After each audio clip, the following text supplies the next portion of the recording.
Hi there. Do you feel lonely because your spouse suffers from depression? In this video, we're going to discuss 3 reasons why your feelings of loneliness are valid and totally understandable, and also 3 ways to combat those feelings of loneliness. What can you do so that the feelings of loneliness will dissipate a little? Or maybe a lot. That's the goal. My name is Karen Marinez, and I'm an emotional wellness coach, and I'm here to help you with this topic. So stay tuned, sit back, and enjoy. I'm here to help you, to nurture you, and to help you heal so that you can be a better caretaker of your spouse, your husband, or your wife. It makes sense that you would feel lonely when your husband is depressed, because we get married with the expectation of having constant companionship, right? A friend of mine said, "Oh, it's like a date all the time." We long for companionship, intimacy, that connected feeling is when you're married. But here are 3 reasons why you don't feel that and you feel lonely in marriage. The main one is depressed people isolate themselves from the world. Depressed, they want to step away from the pressure, so they isolate. And that even includes isolating from you. Number 2, they find it hard to connect, to express themselves. They don't feel that they will be understood, so they don't connect. They don't really talk. And the 3rd reason is because to deal with their own pain, they numb themselves and they totally shut down. So you may look in their eyes and it's like there's nothing behind them. And then you are shut out, disconnected from, not talked to or with. And obviously, the result, you feel lonely. Totally valid feelings, very understandable. So one thing I want you to keep in mind, because it's so easy to say, "Oh, this is my marriage, I'm stuck. This is it." And I see all the other couples, they're happy and they have a good life.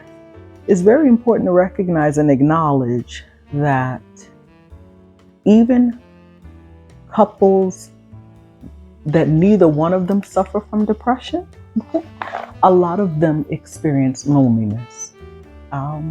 It's an epidemic here in the United States, right? The U.S. Surgeon General has said that. So you may be lonely, but you're not alone in what you're experiencing, okay? The other thing is,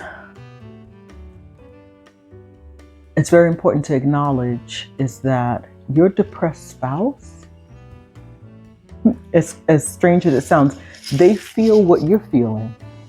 They also feel detached and disconnected from you. They also feel lonely.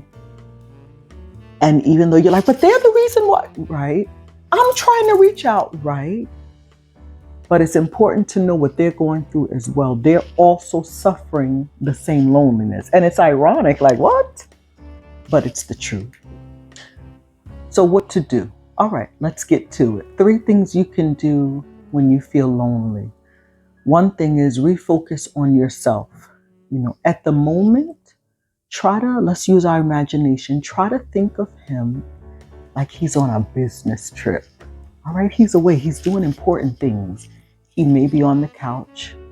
He may be in the bed in your bedroom, just totally not connected at all. But in our minds, we're going to say he's away on a business trip. He's doing important things. It helps, okay? And in the meanwhile, think of some things that you, outside of caring for him and trying to take care of the house and maybe work and perhaps children and perhaps also aging parents at the same time, that you have not been able to do that you used to enjoy. Something that really brings you joy. It could be crafting, puzzles, getting together with friends, cooking, baking. There are so many projects that you may enjoy. Another thing that's important to do is fill the void. So you're lonely, totally valid, understandable. Now, what are we going to do about it, right? So let's give the example of you and your husband are invited to a party, and you're like, oh, you want to go. He doesn't. You have options. In the beginning, I would always just say, no, thank you. But then I'd be home and the loneliness is perpetuated. Now I'm angry, I'm upset, I'm resentful because I stayed home, but he's not connected with me, right? So the loneliness perpetuates. So I encourage you, as hard as it is, oh my goodness, as difficult as it is to go by yourself, go. But you can bring a friend. You can ask the person, can I bring someone with me? My husband won't be able to make it, but can I bring someone with me?